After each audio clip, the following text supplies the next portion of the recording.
హైదరాబాద్లో 8 మంది ఫేక్ డాక్టర్లు తనిఖీలో గుర్తించిన టీజీఎంసీ. హైదరాబాద్ అర్హత లేకుండానే వైద్యం చేస్తున్న 8 మంది ఫేక్ డాక్టర్లను గుర్తించామని, వారిపై ఎన్ఎంసీ నిబంధనల ప్రకారం కేసులు నమోదు చేస్తామని తెలంగాణ మెడికల్ కౌన్సిల్ అధికారులు వెల్లడించారు.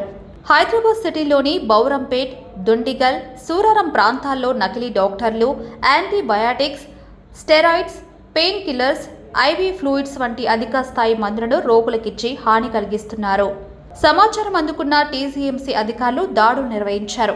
Orange clinic, SK Nagulmeera, BLR clinic, doctor P Suryalatha, Nani mini hospital, K Venkatesh, Sri Sai first aid centre, Y Suryanarayana, Sri Srinivasa first aid centre, Shivashankar, Balaji clinic, చి Vithal, Nandishwar first aid centre, Shankar Goud, Mastan first aid centre, SK Mastan సెంటర్లపై TGMC vice chairman doctor G Srinivas, సభ్యులు doctor Vishnu బృందాలు దాడులు నిర్వహించాయి. అనంతరం నిందితులపై NMC చట్ట ప్రకారం case నమోదు చేయనున్నట్లు చెప్పారు.